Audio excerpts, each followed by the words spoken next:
ஓம் சாந்தி. ஒருவர் தனது கார் மூலமாக ஒரு வெகு தூர பயணத்தை செய்கிறார். தானே அந்த காரை ஓட்டிக்கிட்டு போகிறார். அந்த இடத்துக்கு அவர் போகிறதுக்கு 2 நாட்களுக்கு மேலாகுது. 2 நாட்களும் அவர் சிறிது நேரம் கூட ஓய்வை எடுக்கலை. எங்கேயுமே அவர் படுத்து உறங்கலை. நம்மளுடைய உடம்பு அதிகபட்சம் ஒரு நாள் தூக்கம் இல்லாமல் நாம் வேலை செய்கிறதுக்கு சப்போர்ட் பண்ணும்.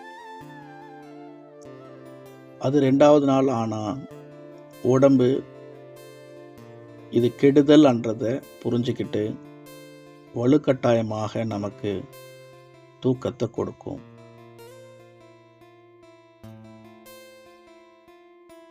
அப்போது பயணம் செய்யும்போது, செல்ஃப் டிரைவிங்கில் இருக்கும்போது தூக்கம் வந்தால் அதனுடைய விளைவு பேராபத்து. அதனால் நமக்கு விபத்து நேரிடும், ஆக்சிடெண்ட் ஆகும். நமக்கு மட்டும் இதனால் கஷ்டம் வருமா, வலி வருமா? இது நம்மளை மட்டும் பாதிக்கலை. இந்த தூக்கத்தில் நீங்கள் எதிரில் சரியான முறையில் டிரைவ் பண்ணிக்கிட்டு வர அந்த காரு மேலே கூட மோத வாய்ப்புகள் இருக்குது. நாம் அவங்களுக்கும் கஷ்டத்தை கொடுக்குறோம், வலியை கொடுக்குறோம். சரி, தூக்கம்னா என்ன? தூக்கத்தில் என்ன நடக்குது? நமக்கு எப்படியெல்லாம் டிரைவ் பண்ணணும்? ஒரு டர்னிங்கில் எவ்வளோ ஸ்பீடில் போகணும், அங்கே என்ன கீரை மாற்றணும், ஒரு ஸ்பீட் பிரேக்கில் எவ்வளோ ஸ்பீடில் போகணும், அங்கே எந்த கீரில் போகணும், நல்ல ஹைவே ரோட்டில் எவ்வளோ ஸ்பீடில் போகணும், நல்ல டிராஃபிக் இருக்கக்கூடிய இடத்துல எவ்வளோ ஸ்பீடில் போகணும், எல்லா நாலேஜும் நமக்கு இருக்குது.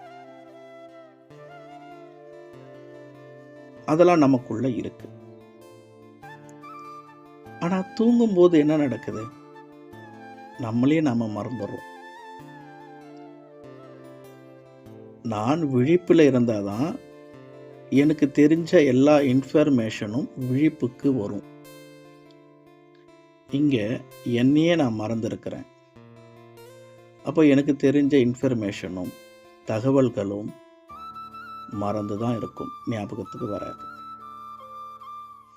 அப்போ அங்கே விபத்து நடக்காமல் இருக்கணும்னா நீங்கள் விழிப்போட வண்டியை ஓட்டியிருக்கணும். நீங்கள் விழிப்போட வண்டி ஓட்டணும்னா நீங்கள் விழிப்பாக இருக்கிறதுக்கு ஆதாரமான எனர்ஜி வேணும், சக்தி வேணும். உங்களுக்கு விழிப்புணர்வு கொடுக்கக்கூடிய சக்தி உங்களுக்கு ஓய்வில், தூக்கத்தில் கிடைக்கிது. அப்போது தூங்கலைன்னா எப்படி சக்தி கிடைக்கும்? எப்படி விழிப்புணர்வு இருக்கும்? அப்போ கான்ஷியஸ் இருக்காது. அப்போ அன்கான்ஷியஸ்க்கு போகிறோம், தூக்கத்துக்கு போகிறோம். அப்போ அன்கான்ஷியஸில் உங்களுக்கும் விபத்து நடக்குது.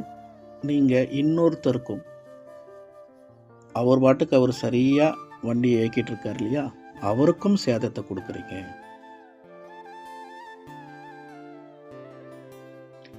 சரி, இது போல நம்மளுடைய வாழ்க்கையோட ஒப்பிடலாம் இந்த ஆக்சிடெண்ட்டை.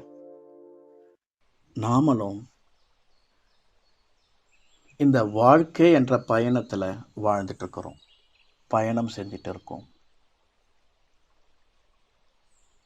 நீண்ட நெடிய பயணம். அதில் நமக்கு அடிக்கடி காமம், கோபம், பேராசை, பற்று, அகங்காரம், பொறாமை, விரக்தி, இது போன்ற விபத்துகள் வருது.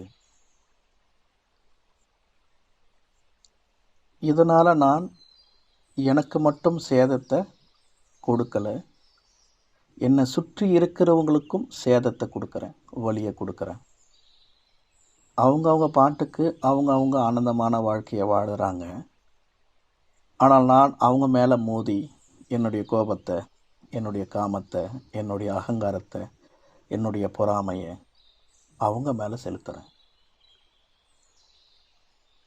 எனக்கும் விபத்தை ஏற்படுத்திக்கிறேன், என்னை சுற்றி இருக்கிறவங்களுக்கும் விபத்தை உண்டாக்குறேன். அப்போது அங்கே விபத்து நடக்காமல் இருக்கிறதுக்கு டிரைவர் விழிப்போடு இருக்கணும், தூங்காமல் இருக்கணும், ஓய்வு எடுக்கணும் இடையிடையே. அதே மாதிரி இங்கே நம்மளுடைய வாழ்க்கை பயணத்தில் எந்த ஒரு விபத்தும் எனக்கும் வராமல் என்னை சார்ந்தவங்களுக்கும் வராமல் பார்த்துக்கணுமன்னா இங்கே நானும் இடையிடையே ஓய்வு எடுக்கணும். அப்போ இங்கே வாழ்க்கை பயணத்தில் ஓய்வுன்னு எதை சொல்கிறாங்கன்னா தியானம், மெடிடேஷன், யோகம். யோகா இல்லை, யோகம். அப்போ தியானம்னா தன்னை உணருதல், தான் யார் என்ற உணர்வில் இருக்கிறது, தன்னுடைய சக்திகளை அனுபவம் செய்கிறது, தனது உண்மையான குணங்களை அனுபவம் செய்கிறது. அதைத்தான் தியானம்னு சொல்கிறோம்.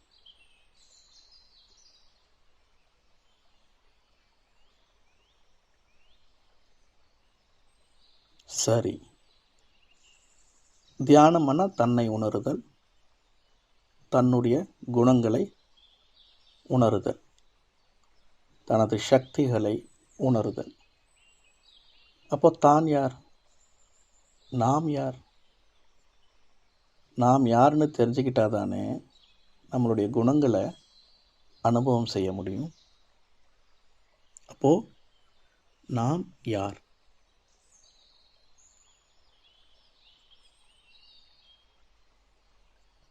நாம் இந்த உடல் என்கின்ற காரின் ஆதாரத்தில் பயணம் செய்யக்கூடிய அழிவற்ற ஆன்மசக்தி, ஆத்மசக்தி, உயிர் சக்தி.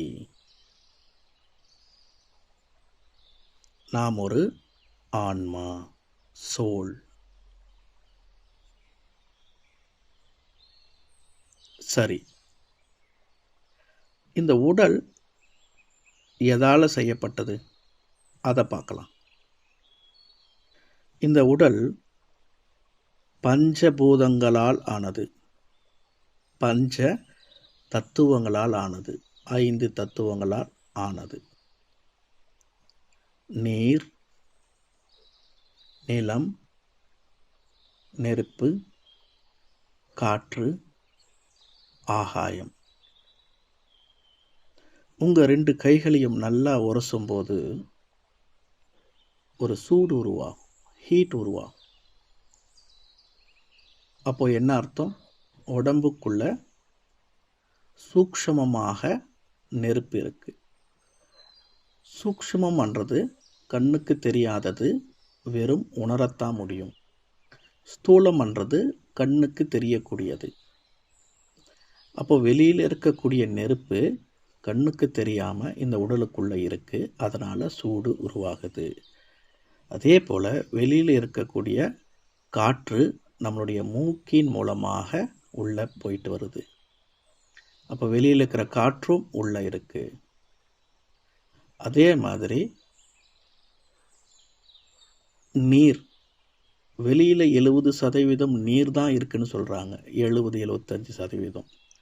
அதே போல் இந்த உடம்புலையும் 70-75% நீர் இருக்குன்னு சொல்கிறாங்க.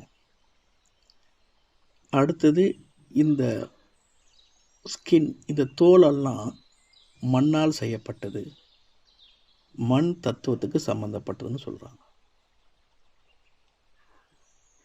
அடுத்தது ஆகாயம். ஆகாயம்ன்றது எங்கே இருக்குது? இப்போ நான் ஆகாயம்ன்றது எங்கே இருக்குன்னு கேட்ட உடனே உங்கள் கைகளெல்லாம் மேலே போகும், உங்களுடைய சிந்தனை மேல் நோக்கி போகும். அந்த வானத்தை தான் ஆகாயம்னு சொல்கிறோம். பாருங்கள், நீருன்னு ஒன்று இருக்குது, நிலம்னு ஒன்று இருக்குது, நெருப்புன்னு ஒன்று இருக்குது, காற்றுன்னு ஒன்று இருக்குது. ஆனால் ஆகாயம்னு ஒன்று இல்லை. அந்த ஒன்றும் இல்லாத இடைவெளி தான் ஆகாயம்னு சொல்லப்படுது. பார்க்குறக்கு அது ஒரு ப்ளூ கலராக தெரியலாம், ஆனால் ஒன்றுமே இல்லாததுக்கு எப்படி கலர் இருக்கும்? அப்போ நம்மளுடைய கண்கள் அது போல் ஒரு பிம்பத்தை காமிக்குது. இப்படி தூரமாக பார்க்கும்போது அது ஒரு ப்ளூ கலராக தெரியுது. அதேமாரி தண்ணீருக்கும் கலர் இல்லை. ஆனால் தண்ணீரை நாம் ஒரு படத்தை பார்க்கும்போதோ இல்லை ஒரு ஓவியத்தை வரையும் போதோ தண்ணீரை ஒரு ப்ளூ கலரை தான் வரையும். ஆனால் உண்மையில் தண்ணீருக்கும் கலர் இல்லை. அப்போ ஏன் ப்ளூ கலராக தெரியுது? அப்போ வானம் பார்க்குறக்கு ப்ளூ கலராக தெரியறதால அந்த வானத்தினுடைய ரிஃப்ளெக்ஷன் அந்த தண்ணியில் படுது, அதனால் அது ப்ளூ கலராக தெரியுது நமக்கு. ஸோ இப்படி ஒன்றுமில்லாத இடைவெளி தான் ஆகாயம். அதே மாதிரி நம்மளுடைய உடம்புக்குள்ளேயும் கொஞ்சம் வெற்றிடம் இருக்குது, ஒன்றுமில்லாத பகுதி இருக்குது. அது ஆகாய தத்துவத்துக்கு சம்பந்தப்பட்டது. இப்படி இந்த உடல் இந்த பஞ்ச தத்துவங்களால் ஆனது. சரி, இந்த பஞ்ச தத்துவத்தால் ஆன உடலில் ஆன்மா எங்கே இருக்கு?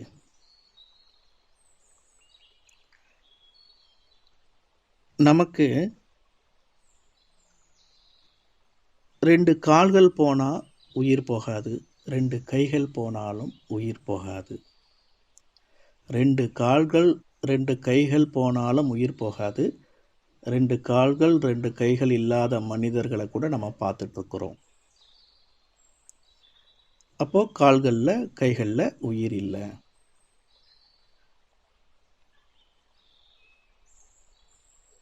ஆனால் தலை இல்லாத மனிதரை நம்ம பார்த்துருக்குறோமா? செயற்கை கால் செயற்கை கைகளை பொருந்திய மனிதர்களை பார்க்கலாம், செயற்கை தலை இருக்கிற மனிதர்களை பார்த்துருக்குறோமா? அப்போது தலை போனால் உயிர் போயிடுது. அதனால தான் தலை கவசம், ஹெல்மெட் ரொம்ப முக்கியம்னு சொல்கிறாங்க. கால் போனால் உயிர் போகாது, கை போனால் உயிர் போகாது, தலை போயிடுச்சுன்னா உயிர் போயிடும். ஏன்னா தலையில் தான் உயிர் இருக்குது. அந்த உயிர் இருக்கிற இடம் போயிடுச்சுன்னா உயிரும் போயிடும். சில பேர் இதயத்தில் ஆன்மா இருக்குன்னு சொல்லுவாங்க. அது ஒரு உறுப்பு, அவ்வளோதான். அங்கே ஆன்மா இல்லை. அது ஒரு உன்னதமான வேலையை செய்யுது. எல்லா உறுப்புகளும் ஒவ்வொரு வேலையை செய்கிற மாதிரி அதுவும் ஒரு வேலை செய்யுது. ஆனால் அதில் உயிர் இல்லை. உதாரணத்துக்கு இப்போது சில பேர் செயற்கை இதயத்தை பொருத்துவாங்க. இப்போது ஆல்ரெடி அந்த உடம்பில் இருந்த அந்த இதயத்தை நீக்கி அந்த இடத்துல ஒரு செயற்கை இதயம் இல்லை இன்னொரு இதயத்தை பொருத்துகிறாங்க, ஆப்ரேஷன் செய்கிறாங்க. அப்போ அந்த இதயத்தை எடுத்து இன்னொரு செயற்கை இதயத்தை அங்கே வைக்கிறாங்கன்னா அதுக்கு ஒரு சிறிது நேரம் ஆகும் இல்லையா? அப்போ அந்த குறிப்பிட்ட நேரம் அந்த இதயம் செய்யக்கூடிய வேலையை செயற்கையான உபகரணங்கள் மூலமாக, மிஷின்ஸ் மூலமாக அந்த வேலையை, அந்த இரத்தத்தை பம்ப் செய்யக்கூடிய வேலையை செய்வாங்க. அப்போது உயிர் தான் அந்த இதயத்தில் இருந்து அங்கிருந்து இயக்குதுன்னா, இப்போ அந்த இதயம் செய்கிற வேலையே கொஞ்சம் நேரத்துக்கு நின்றுடுச்சு. செயற்கையாக அந்த இதயம் செய்கிற வேலையை மிஷின் செய்யுது. அப்போது இதயத்தை எடுக்கும்போதே இதயத்துடைய வேலை நிற்கும்போது உயிரும் போகணும் இல்லையா? ஆனால் அதுபோல் அறுவை சிகிச்சை செய்யும்போது யாருடைய உயிரும் போகலை இல்லையா? அப்போ இதயத்திலும் உயிர் இல்லை. ஸோ அப்போ இதயத்தை மாற்றலாம், கிட்னியை மாற்றலாம், கை கால்களை மாற்றலாம், செயற்கையான முறையில் மறுபடியும் நாம் பொருத்திக்கலாம். ஆனால் தலையை மட்டும் அப்படி செய்ய முடியாது. அப்போ தலையில் தான் உயிர் இருக்குது. சரி, இப்போ ஒரு கார் இருக்குன்னா அந்த காரில் கண்ணுக்கு தெரியாத நிறைய ஸ்பேர் பார்ட்ஸ் இருக்கும். உள்ள கண்ணுக்கு தெரிகிற ஸ்பேர் பார்ட்ஸ் வெளியில் இருக்கும். அந்த முழு காரையும் அசைக்கக்கூடியது 4 டயர். அப்போ அந்த 4 டயரும் வலது பக்கம் திரும்பிச்சோன்னா அந்த முழு காரும் இல்லை முழு லாரியும் அப்படி அசையும். இல்லை அந்த 4 டயரும் இடது பக்கம் திரும்பினா அசைஞ்சா முழு காரும் இடது பக்கம் போகும். அப்போ அந்த 4 டயரின் ஆதாரத்தில் முழு காரும் இருக்குது. அடுத்தது அந்த 4 டயரும் நம்ம போயிட்டு ஒவ்வொரு டயராக திருப்ப வேண்டியதில்லை, அப்படி செய்யவும் முடியாது. அப்போ அந்த 4 டயரும் 4 மூலையில் இருக்குது. அதன் ஆதாரத்தில் முழு கார் இருக்குது. அப்போ அந்த 4 டயரையும் ஒரே குறிப்பிட்ட இடத்துல இருக்கிற ஸ்டேரிங் கண்ட்ரோல் பண்ணுது. அந்த ஸ்டேரிங் எப்படி அசையுதோ அதுக்கேற்ற மாதிரி 4 டயர்கள் அசையும். அதன் ஆதாரத்தில் முழு காரும் அசையும். அப்போ டிரைவர் முழு காரையும் இயக்கணும்னா எல்லா பகுதியிலும் அவர் இருக்க வேண்டிய அவசியம் இல்லை. ஸ்டேரிங்க்கு பக்கத்தில் உட்கார்ந்தா போதும். அப்போ ஸ்டேரிங்க்கு பக்கத்தில் இருக்கிற சீட்டில் தான் டிரைவர் உட்கார்ந்தா போதும். அங்கிருந்து அவர் எல்லாத்தையுமே ஆப்ரேட் பண்ணுவார் ஈஸியாக. அப்போ அதுதான் டிரைவர் இருக்க வேண்டிய இடம். ஏன் டிரைவர் அங்கே உட்கார்றாருன்னா அங்கே உட்கார்ந்தா தான் வண்டியை இயக்க முடியும். அதுபோல் இந்த உடம்பை ஒரு காராக பாவிச்சுக்கலாம். இந்த உடம்புக்குள்ளேயும் நிறைய கண்ணுக்கு தெரியாத உள் உறுப்புகள் இருக்குது, கண்ணுக்கு தெரிகிற வெளி உறுப்புகள் இருக்குது. இந்த முழு உடம்பையும் அசைக்கக்கூடியது. இந்த முழு உடம்பையும் ஒரு இடத்துலேருந்து இன்னொரு இடத்துக்கு பயணம் செய்யணும். ஆனால் இந்த முழு உடம்பையும் அசைக்கிறது 2 கால்கள் 2 கைகள், காரோடைய டயர் மாதிரி. அடுத்தது இந்த முழு உடம்பும் அசைகிறதுக்கு, கை கால்கள் அசைவதற்கு அதுக்கு இன்ஸ்ட்ரக்ஷன் கொடுக்கறது. முழு உடம்புக்கும் இப்படி திரும்பு அப்படி திரும்பு. இப்போது இடது கையில் ஒரு கொசு உட்காருது, ஒரு கொசு கடிக்குது நம்மளை, அதை நம்ம இடது கையாலேயே அடிச்சுக்கிறோம். அப்படி இடது கையில் கடிக்கிற கொசுவை இடது கையாலே அடிக்க ட்ரை பண்ணுறோன்னா இதை எதிலிருந்து பார்க்குறவர் சிரிப்பார். ஏன்னா முட்டாள்தனமாக இருக்குது. இடது கையில் இருக்கிறத இடது கையால் அடிக்கிறது கஷ்டம், ஈஸியானது வலது கை எடுத்து அடிக்கிறது. இது கூடவா தெரியாது, மூளையே வேலை செய்யலையா அப்படி கேட்பாங்க. அப்போது இந்த முழு உடம்பும் சரியாக அசையணும், சரியான ஆக்ஷனில் இருக்கணும். ஆனால் மூளை சரியாக இருக்கணும். மூளையினுடைய ஆதாரத்தில் தான் இந்த முழு உடம்பும் இருக்குது. அப்போ மூளை தான் இந்த முழு உடம்பையும் அசைக்குது, ஷேக் பண்ணுது, ஆக்ஷனில் கொண்டு வருது. இந்த முழு உடம்பும் செயலுக்கு வரணும்னா மூளை தான் ரொம்ப முக்கியம். ஸ்டேரிங் 4 டயர்களின் ஆதாரத்தில் முழு காரையும் அசைக்கிற மாதிரி மூளை என்கின்ற ஸ்டேரிங் முழு உடல் என்ற காரை இயக்குகிறது, அசைக்கிறது. அப்போது ஆன்மா என்ற டிரைவர் மூளைக்கு பக்கத்தில் தானே உட்காரணும், ஸ்டேரிங் பக்கத்தில் தானே உட்காரணும், அதுதானே கம்ஃபர்டபுள். அப்போ தலையில் கூட மூளைக்கு பக்கத்தில் வலது மூளை, இடது மூளைக்கு நடுவில் ஆன்மா இருக்குது. அதுவும் இன்னும் சரியாக சொல்லணும்னா, நம்மளுடைய பொட்டு வைக்கிற ஸ்தானத்தில் இரு புருவங்களுக்கு மத்தியில், அங்கிருந்து உங்களுடைய கற்பனையில் நேராக ஒரு கோடை உள்முகமாக போடுங்க. உச்சந்தலைன்னு சொல்லக்கூடிய பகுதியிலிருந்து உள்முகமாக நேராக ஒரு கோடு போடுங்க. இப்போ 2 கோடும் டச் ஆகுது. அடுத்தது வலது காது இடது காதுக்கு நடுவில் மேலே, அந்த வலது காதோடைய எண்டு மேலே, இடது காதோடைய எண்டு மேலே, இந்த 2 காதுகளுடைய எண்டுக்கு ஒரு கோடு போடுங்க உள்முகமாக. இப்போ 3 கோடும் உள்முகமாக கற்பனையில் உள்முகமாக போட்டிருக்கோம். இப்போது இந்த 3 கோடும் ஒரு இடத்துல டச் ஆகும்.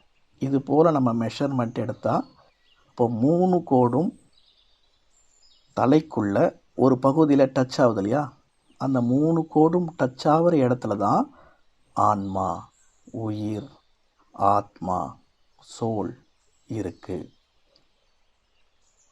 அதுதான் டிரைவர் சீட். அங்கேருந்து தான் ஸ்டேரிங்கை வலது பக்கமாக இடது பக்கமாக சூழ்நிலைக்கு ஏற்ற மாதிரி இங்கே வலது பக்கம் திரும்பணுமா, வலது பக்கம். அப்போது இங்கே ஆன்மா சில விஷயங்களை வலது பக்க மூளையின் ஆதாரத்தில் செய்யும், சில விஷயங்களை இடது பக்க மூளையின் ஆதாரத்தில் செய்யும். அப்போது வலது பக்கம் இடது பக்கம் திருப்புறதுக்கு வசதியாக அந்த ஸ்டேரிங் பக்கத்தில் உட்காந்தா தானே முடியும். அதனால தான் வலது மூளை இடது மூளை, ரைட் பிரெயின் லெஃப்ட் பிரெயினுக்கு நடுவில் சோல் இருக்குது. சரி, சோலுடைய வடிவம் என்ன? ஆன்மாவுக்கு உயிரே இல்லைன்றாங்க, ஆன்மாவுக்கு தோற்றமே இல்லைன்றாங்க, அதை பிரம்மம்னு சொல்கிறாங்க. அதை பற்றி ஃபியூச்சரில் பார்ப்போம் டீப்பாக. பட் உயிர்னு சொல்லிட்டாலே அது ஒரு தனிப்பட்டது. உயிர் அதனாலே அது ஒரு பொருள். பிரம்மம் ஆனால் அது எல்லையற்றது, விரிஞ்சி இருக்கக்கூடியது. ஆன்மா அது போல் விரிஞ்சி இருக்க முடியாது. அப்படியானா ஏன் இரு புறங்களுக்கு மத்தியில்னு நம்ம சொல்கிறோம்? எல்லோருமே ஏன் அங்கே பொட்டு வைக்கிறாங்க? ஸோ சயின்டிஸ்ட்டு கூட அங்கே தான் ஒரு கான்ஷியஸ் இருக்குதுன்னு சொல்கிறாங்க. அதை பற்றி அடுத்த வீடியோவில் பார்ப்போம். ஸோ அப்போது உலகம் முழுக்க எல்லா இடத்துலையும் விரிஞ்சு இருக்கிறது இல்லை ஆன்மா, அது சுருங்கி இருக்கக்கூடியது.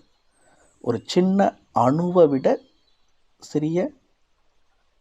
சின்ன சைஸில் இருக்குது. ஒளி புள்ளியாக இருக்குது, அகண்ட ஜோதி கிடையாது, அணுவை விட சின்ன ஒளி புள்ளி, ஒரு நட்சத்திரம் போல். ஆனால் இங்கேருந்து பார்க்குறதுக்கு நட்சத்திரம் சின்னதாக இருக்குது, ஆனால் நட்சத்திரம் சூரியனை விட பெருசுன்னு சொல்கிறாங்க. ஆனால் ஆன்மா நட்சத்திரம் போல் அணுவை விட சின்னதாக இரு புருவங்களுக்கு மத்தியில் இருக்குது. அங்கேருந்து தான் எல்லா செயல்களையும் ஆன்மா செய்யுது. சரி, இதெல்லாம் எங்களுக்கு தெரியும் இல்லையான்னு உங்களுக்கு தோணலாம். இதெல்லாம் தியரியாக உங்களுக்கு தெரியும், இந்த ஞானம் உங்களுக்கு இருக்கும். ஆனால் ப்ராக்டிக்கலாக அனுபவமாக இருக்காது. உயிர் வேற உடல் வேறன்னு உங்களுக்கு தெரியும். கண்கள் என்ன பண்ணுது, காதுகள் என்ன பண்ணுது, நாக்கு என்ன பண்ணுது, மூக்கு என்ன பண்ணுது அப்படி நான் கேட்டால், கண்கள் பார்க்குது, காதுகள் கேட்குது, நாக்கு பேசுது, மூக்கு சுவாசிக்குது, இப்படி நீங்கள் பதில் கொடுப்பீங்க. அடுத்தது, உங்கள் உடம்புலேருந்து ஆன்மா உயிர் பிரிஞ்சிட்டா கண்கள் பார்க்குமா, காதுகள் கேட்குமா, நாக்கு பேசுமா, மூக்கு சுவாசிக்குமா? இந்த கேள்வி கேட்டால் இல்லை, எதுவுமே செயல்படாதுன்னு சொல்லுவோம். ஏன்? அதான் இப்போது கண்கள் அந்த உடம்புல இருக்குது, காதுகள் இருக்குது, எல்லா உறுப்பும் இருக்குது இல்லையா? ஏன் இப்போ செயல்பட மாட்டேங்குது? அந்த உறுப்புகள் மாயமாகலை இல்லையா? இருக்கு இல்லையா? இல்லை, அதான் உயிர் போயிடுச்சேன்னு சொல்லுவோம். அப்போ உயிர் வேற, உடம்பு வேற. உயிர் போயிடுச்சுன்னா உடம்பு இயங்காதுன்னு தெரியும். ஆனாலும் கண் என்ன பண்ணுதுன்னா பார்க்குதுன்னு சொல்கிறோம். அப்போ உயிர் போன பிறகும் கண் பார்க்கணும் இல்லையா? அப்போ அது சரியான பதில் அல்ல. அப்போது கண்கள் பார்க்காது. கண்கள் மூலமாக உயிர் தான் பார்க்குது. காதுகள் மூலமாக உயிர் தான் அனைத்தையும் கேட்குது. நாக்கு மூலமாக உயிர் தான் அனைத்தையும் பேசுது, ருசிக்குது, சாப்பிடுது. மூக்கு மூலமாக அனைத்தையும் சுவாசிக்குது, வாசனையை அனுபவம் செய்யுது. தொடு உணர்வு மூலமாக உணர்வுகளை பரிமாற்றம் செய்யுது. இதான் 5 இந்திரியங்கள், பஞ்ச இந்திரியங்கள். கர்ம இந்திரியங்கள். நம்ம ஒரு கர்மம் செய்யணுமான்னா, ஒரு செயல் செய்யணுமான்னா இந்த 5 இந்திரியங்கள் உதவியால் தான் செய்யணும். நாம் அனுபவம் பண்ணணுமானாலும் சரி, நாம் அனுபவித்த அனுபவத்தை அடுத்தவங்களுக்கு கொடுக்கணுமானாலும் சரி. இதை பற்றியும் இன்னும் ஆழமாக வரக்கூடிய வகுப்புகளில் பார்க்கலாம். அப்போது கண்கள் பார்க்குறக்கு உதவி செய்யுது, கண்கள் பார்க்கலை, அதுதான் சரி. அப்போ ஏன் அந்த வார்த்தை வருது உங்கள் வாயில்? எல்லாம் தெரிஞ்சாலும் அனுபவம் இல்லை. நான் உயிர், இந்த உடம்பு இல்லைன்னு உங்களுக்கு தெரிஞ்சாலும் உங்களை நீங்கள் உடம்புன்னே உணர்ந்துட்டுருக்கீங்க. உணர்வில் உங்களை உடம்புன்னு நினச்சிட்டு இருக்கிறதால கண் பார்க்குதுன்னு சொல்கிறீங்க. அதே நீங்கள் ஆன்ம உணர்வில் இந்த உடல் நான் இல்லை, இந்த உடல் அழிஞ்சிடும், நான் ஆன்மான்ற உணர்வில் இருந்தீங்கன்னா கண்கள் என்ன பண்ணுதுன்னு நான் கேட்ட கேள்விக்கு பார்க்குறதுக்கு உதவி செய்யுதுன்னு சொல்லுவீங்க, பார்க்குதுன்னு சொல்ல மாட்டீங்க. ஸோ அப்போ நமக்கு எல்லாமே தெரியும். என்னை விட அதிகமாக கேட்டுட்டு இருக்கிற உங்களுக்கு தெரியும். ஆனால் அனுபவமானா கேள்விக்குறி. ஏன் அனுபவம் செய்யணும்? நான் ஆன்மான்னு ஏன் உணரணும்? ஏன்னா ஆன்மாவில் தான் தெய்வீக குணங்கள் நிறைஞ்சிருக்கு. ஆன்மாக்குன்னு சில குணங்கள், தேகத்துக்குன்னு சில குணங்கள். ஆன்மாவாகிய நம்மளுடைய உண்மையான குணங்கள் தெய்வீக குணங்கள். அன்பு, அமைதி, தூய்மை, சுகம், ஆனந்தம், சக்தி, ஞானம். இந்த 7 தெய்வீக குணங்களை உணர்வுகள்னு சொல்லுவோம், ஃபீலிங்ஸ்னு சொல்லுவோம், நேர்மறையான குணங்கள்னு சொல்லுவோம். இதுதான் சக மனிதர்களுக்கும் நம்மளை பிடிக்க செய்யுது, நெருக்கத்தில் கொண்டு போகுது. எல்லோருமே நம்மளை நேசிக்க இதுதான் வழியாக இருக்குது. மனிதர்கள் மட்டும் இல்லை, இறைவனுக்கு நெருக்கத்தில் செல்வதற்கான ஆதாரமும் இந்த தெய்வீக குணங்கள். இது ஆன்மாக்குள்ளே இருக்குது. ஆனால் நம்மளை தான் நம்ம ஆன்மான்னு மறந்துட்டோம் இல்லையா? இந்த தேகம்னு நினைக்கிறோம் இல்லையா? அப்போ தேகம்னு நினைக்கும்போது தேக உணர்வு வருது. தேகத்துக்கு சம்பந்தப்பட்டது தான் அசுர குணங்கள், நெகட்டிவ், எதிர்மறையானது, எமோஷன் சொல்லுவாங்க, உணர்ச்சிகள். நான் உணர்ச்சி வசப்பட்டுட்டேன், உணர்ச்சி வசப்பட்டு பேசிட்டேன், சாரின்னு சொல்லுவாங்க. அப்போ உணர்ச்சிகள் நம்மளை கீழ் நோக்கி கொண்டு போகுது. கடவுளுக்கு மட்டும் இல்லை, சக மனிதர்களுக்கு மட்டும் இல்லை, குடும்பத்தாருக்கு கூட நம்மளை தூரமாக்குது. இதுதான் ஆக்சிடெண்ட். கோபப்படுறதால காமம், கோபம், பேராசை, பற்று, அகங்காரம், பயம், சோம்பல், இந்த அசுர குணங்களோடு நான் இருக்கும்போது என்னுடைய சக்தி இன்னும் விரயமாகுது இல்லையா? இதுதான் விபத்து. அடுத்தது அந்த அசுர குணங்களைத்தானே நான் என் குடும்பத்தார்கிட்ட காமிக்கிறேன். நான் எதை உணரணும் அதைத்தானே காமிப்பேன். நான் கோபமாக இருக்கும்போது இனிமையாக பேச முடியுமா? நான் கோப உணர்வில் இருக்கும்போது என் உடம்பு பாதிக்குது. எனக்குள்ளே இப்போ ஒரு விபத்து நடக்குது, ஆக்சிடெண்ட் நடக்குது. அடுத்தது என் மனைவி வராங்க, என்னுடைய பசங்க வராங்க, என்னுடைய பேத்தி வராங்க, என்னுடைய நண்பர் வராரு. என்னுடைய அம்மா வராங்க, அப்போ அந்த உணர்வை தான் அங்கே வெளிப்படுத்துவீங்க. அவங்க சரியான வாழ்க்கையை வாழ்ந்துட்டுருக்காங்க அமைதியாக. அவங்களையும் டிஸ்டர்ப் பண்ணுறோம், அவங்களையும் விபத்துக்குள்ளாக்குறோம். இப்படி தான் ஆக்சிடெண்ட் நடக்குது. அப்போ அங்கே தன்னை மறந்துட்டார், தூங்கிட்டாருன்னா தன்னை மறந்துட்டார். தனக்கு தெரிஞ்ச இன்ஃபர்மேஷன் மறந்துடுச்சு, கார் ஆக்சிடெண்ட் ஆகிடுச்சு. அப்போ இங்கே நான் ஆன்மான்றதை மறந்துட்டார். ஆன்ம ஞானம் மறந்துடுச்சு. ஆன்மாவுடைய ஞானம், ஆத்மாவுடைய இன்ஃபர்மேஷன், அன்பு, அமைதி, தூய்மை, சுகம், ஆனந்தம், சக்தி, ஞானம், இந்த இன்ஃபர்மேஷன், இந்த பாசிட்டிவ் எனர்ஜி, இந்த நேர்மறையான சிந்தனைகள் மறந்துடுச்சு. ஏன்னா நான் ஆன்மான்னு மறந்துருக்கேன். அஞ்ஞானம் என்கின்ற தூக்கத்தில் இருக்கிறேன். அப்படி நம்மளை தூங்கும்போது பொய்யான சில விஷயங்கள் நம்ம கனவுல வரும். அது உண்மை இல்லை. எழுந்தவுடன் தான் அப்பா இது எதுவுமே உண்மை இல்லைன்னு தோணும். அப்போ உண்மை வேற, பொய் வேற. அப்போ தூக்கத்தில் நம்ம பொய்யான வாழ்க்கையை வாழறோம், விழிப்பில் தான் நம்ம உண்மையான வாழ்க்கையை வாழறோம். அதே மாதிரி தான் நான் இந்த உடம்புன்னு நினைக்கிற வரைக்கும் நீங்கள் கனவில் இருக்கீங்க, அஞ்ஞானம் என்ற தூக்கத்தில் இருக்கீங்க. அப்போ கனவுல வரதெல்லாம் பொய்யான வாழ்க்கையை வாழறீங்கன்னு அர்த்தம். அப்போ விழிப்புக்கு வரணும்னா விழிப்பு தான் உண்மை. அப்போ உண்மையிலே நீங்கள் யார்? இந்த உடல் இல்லை. இந்த உடலை இயக்கக்கூடிய அரசன், எஜமானன், ராஜா, சோல், ஆன்மா, கர்ம இந்திரியங்களுக்கு எஜமானன். அதுதான் உண்மை. தெய்வீக குணங்கள் தான் என்னுடைய டேட்டா. அப்போ ஆன்மான்ற உணர்வுக்கு வரும்போது இந்த உடம்புக்கு அதிகாரி ஆகிறோம். தெய்வீக குணங்கள் அனுபவமாகும். தெய்வீக குணங்கள் அனுபவம் ஆகும்போது அசுர குணங்கள் இருக்காது. எப்படி வெளிச்சம் இருக்கும்போது இருட்டு இருக்காது, அதுபோல் வெளிச்சத்தில் எந்த தப்பும் நடக்காது, இருட்டில் தான் எல்லா தப்பும் நடக்கும். இருட்டில் தான் எல்லோருமே பயப்படுவாங்க, இருட்டை பார்த்து தான் எல்லாருமே பயப்படுவாங்க. அப்போ என்னுடைய வாழ்க்கை என்னை பார்த்து எல்லாருமே பயப்படுற மாதிரி நான் நடந்துக்கிறேன்னா நானும் இருளில் இருக்கிறேன். என்னை சுற்றி இருக்கிறவங்களுக்கும் இருட்டை தான் காமிக்கிறேன். இப்போ நான் வெளிச்சத்துக்கு வந்துட்டேன், என்னை சுற்றி இருக்கிறவங்களுக்கும் வெளிச்சத்தை கொடுத்துட்டேன். பகலில் ஆக்சிடெண்ட்டே நடக்காது. மேக்சிமம் இருட்டில் தான் நடக்கும், நைட்டில் தான் நடக்கும். நைட்டில் தான் தூக்கம் வரும்.